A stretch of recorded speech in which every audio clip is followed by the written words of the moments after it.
क्या आपका property dealer जिससे भी आप प्रॉपर्टी की डील करवा रहे हैं अपनी, वो रजिस्टर्ड है? क्या उसका रजिस्ट्रेशन मैंडेटरी है? क्या उसको जो भी आप कमीशन दे रहे हैं उसकी रसीद देनी ज़रूरी है? और कितने परसेंट आप उसको कमीशन देंगे या वो कितने परसेंट आपसे कमीशन वसूल कर सकता है लीगली? इस वीडियो में हम ये सभी बातें जानेंगे।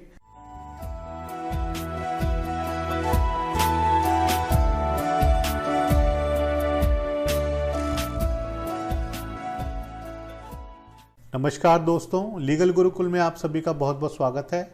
दोस्तों, आज हम बात करेंगे कि जो प्रॉपर्टी डीलर्स होते हैं, जब वो किसी प्रॉपर्टी की डील कराते हैं तो वो कितनी परसेंटेज एज कमीशन वो ले सकते हैं बायर या परचेज़र से। बहुत बारी ये देखने में आया है कि बायर और परचेज़र की लैक ऑफ नॉलेज की वजह से उनको पता नहीं होता है कि प्रॉपर्टी डीलर को कितनी कमीशन देनी है। इस वजह से प्रॉपर्टी डीलर उस बात का फ़ायदा उठा करके उनसे मन मर्जी से कमीशन परसेंटेज के रूप में वसूल करते हैं और ना ही उनको रसीद देते हैं। ऐसे में ये भी देखने में आया है कि कई जगह पर प्रॉपर्टी डीलर्स 5 से 10% तक की कमीशन भी चार्ज कर रहे हैं जो भी ट्रांजैक्शन वो कराते हैं। और यदि 5 से 10% ना भी हो तो 1.5 से 2% तो नॉर्मली जो है वो कमीशन चार्ज कर रहे हैं प्रॉपर्टी डील्स पे। अब बात आती है कि प्रॉपर्टी डीलर्स कितनी परसेंटेज कमीशन चार्ज कर सकते हैं। देखिए, ये अब आपकी स्टेट लॉज के ऊपर डिपेंड करता है, इसमें कोई भी एसेट सेंट्रल एक्ट नहीं है। अगर मैं आपको एग्जांपल दूं हरियाणा का, तो हरियाणा में Haryana regulation of property dealers and consultant act 2008 में पास हुआ था और इसके साथ ही इसके रूल्स भी बनाए गए थे, जिसके अंतर्गत हरियाणा में जो भी प्रॉपर्टी में डील करना चाहता है, सेल परचेज में सेलर को और बायर को जो है एक ट्रांजेक्शन करवाना चाहता है, तो उसको इस एक्ट के तहत अपने आप को रजिस्टर कराना पड़ेगा। और इस एक्ट के रूल नंबर 10 में ये साफ कर दिया गया है कि जो भी कमीशन होगी परसेंटेज में, वो 1% से ज़्यादा नहीं होगी। जी हाँ दोस्तों, मैक्सिमम 1% जो है प्रॉपर्टी डीलर्स चार्ज कर सकते हैं और उसमें भी ये डिवाइड कर दिया गया है कि 0.5% जो है वो सेलर से और 0.5% जो है वो बायर से। हालांकि ये अलग बात है कि बायर और परचेजर में क्या आपस में एग्रीमेंट होता है, क्या उनकी आपस में टर्म्स एंड कंडीशंस हैं कि कौन वो जो है भरेगा, लेकिन 1% से ऊपर प्रॉपर्टी डीलर नहीं चार्ज कर सकता है एज कमीशन। इसके बावजूद मैं आपको बताना चाहूँगा कि हरियाणा में बहुत सारी कंप्लेंट्स जो हैं ऐसी आ रही थी जिसमें कि प्रॉपर्टी डीलर्स या रियल एस्टेट एजेंट्स जो हैं वो 1% से ज़्यादा जो है वो कमीशन ले रहे थे। कहीं कहीं जैसे मैंने आपको बताया 5 से 10% या 1.5 से 2% भी ले रहे थे। तो ऐसे में अब उस एक्ट को और स्ट्रिक्ट बनाने के लिए, क्योंकि अब रेरा भी आ गया है हर जगह पर, रेरा के अंडर भी सेक्शन 9 में रियल एस्टेट एजेंट्स को रजिस्ट्रेशन करानी पड़ती है। हरियाणा रेरा ने ये अब स्ट्रिक्टली कह दिया है प्रॉपर्टी डीलर्स को कि वो 1% से ज़्यादा नहीं ले सकते हैं। यदि 1% से ज़्यादा वो लेते हैं और उनकी कहीं कंप्लेंट हो जाती है, कोई उनको बता देता है रेरा वालों को, तो ऐसे में रेरा वाले स्ट्रिक्ट एक्शन लेंगे, सिविल एक्शन भी लेंगे, क्रिमिनल एक्शन भी लेंगे, जो भी पेनल्टी लगती है वो भी लगाएंगे।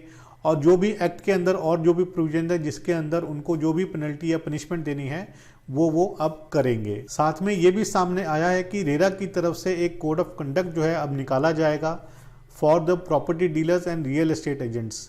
क्योंकि ये जो प्रॉपर्टी डीलर्स होते हैं, रियल एस्टेट एजेंट्स होते हैं, ये बिल्डर्स के साथ मिलकर के, प्रमोटर्स के साथ मिलकर के प्रॉपर्टी की वैल्यू को और ज़्यादा जो है इन्फ्लेट कर देते हैं, जिससे कि उनकी कमीशन भी बहुत ज़्यादा बढ़ जाती है। सब एजेंट्स आ जाते हैं, सब डीलर्स आ जाते हैं।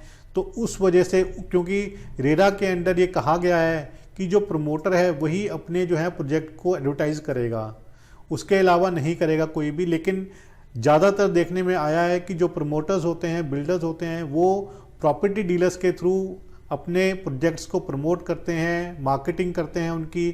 और वो जो प्रॉपर्टी डीलर्स होते हैं वो अपने आगे सब जो है ब्रोकर रख लेते हैं, सब प्रॉपर्टी डीलर्स रख लेते हैं, जो उनके जो प्लॉट की प्राइसेस हैं, जो प्रोजेक्ट की प्राइसेस हैं, उनको काफ़ी ज़्यादा जो है हाइप हो जाती है, क्योंकि वो अपने अपने मार्जिन लेके चलते हैं, जिस वजह से प्रॉपर्टी की कीमत जो है वो बढ़ जाती है और जो कमीशन होती है वो भी जो है वो बढ़े हुए दामों पर वो लेते हैं। साथ ही ये भी देखा गया है कि प्रॉपर्टी डीलर्स जो हैं मिसलीडिंग एडवर्टीजमेंट करते हैं रिगार्डिंग द प्रोजेक्ट्स। तो उसके लिए भी अब रेरा जो है स्ट्रिक्ट होने वाला है कि ऐसी जो मिसलीडिंग एडवर्टीजमेंट्स हैं प्रोजेक्ट्स के रिगार्डिंग, वो प्रॉपर्टी डीलर्स की तरफ से या बिल्डर्स या प्रमोटर्स की तरफ से भी वो नहीं होनी चाहिए। जो भी एडवर्टीजमेंट है वो फेयर होनी चाहिए, अनबायस्ड होनी चाहिए। और साथ ही ये भी कहा है कि जो भी प्रॉपर्टी डीलर्स हैं उनको भी जो अप्रूवल्स हैं, प्लान्स हैं, लेआउट्स हैं, जिस भी प्रोजेक्ट को डील कर रहे हैं, जिस भी प्रोजेक्ट में सेल एंड परचेज की ट्रांजैक्शन करा रहे हैं, उनकी डिटेल्स, उनकी सभी चीज़ें जो हैं, अप्रूवल्स वगैरह हैं, जो भी अथॉरिटी से जो भी उन्होंने परमिशंस लेनी है वो उनके पास होनी चाहिए, ताकि जो भी बायर परचेज़र है वो उनको क्रॉस चेक कर सके और अपनी डील जो है क्लीनली जो है वो कर सके। तो इस वीडियो से आपको ये चीज़ पता लग गई होगी कि जो भी आपका प्रॉपर्टी डीलर है जिससे भी आप ट्रांजैक्शन अपनी करवाते हैं या आगे भविष्य में करवाना चाहेंगे, उसका रजिस्टर्ड होना बहुत ही ज़रूरी है। और जो आपकी मैक्सिमम परसेंटेज होगी एज कमीशन जो आपने उसको देनी है, वो 1% से ऊपर नहीं देनी है। यदि वो 1% से ऊपर मांगता है तो आप उसकी कंप्लेंट कर सकते हैं। यदि वो आपको रसीद नहीं देता है, देखिए रसीद लेना भी आपकी जिम्मेवारी है और रसीद देना भी उसकी जिम्मेवारी है। यदि आप कैश में उसको कमीशन दे रहे हैं तो आपको उसकी रसीद ज़रूर लेनी चाहिए। यदि आप ड्राफ्ट या चेक से उसको पेमेंट दे रहे हैं तो रसीद की कोई ज़रूरत नहीं है, आपकी जो स्टेटमेंट होगी उसी में वो रिफ्लेक्ट कर जाएगा, क्योंकि आपने थ्रू चेक या ड्राफ्ट उसको दिया है। आज के लिए इतना ही, अगली बारी हम फिर मिलेंगे, तब तक के लिए धन्यवाद। जय हिंद।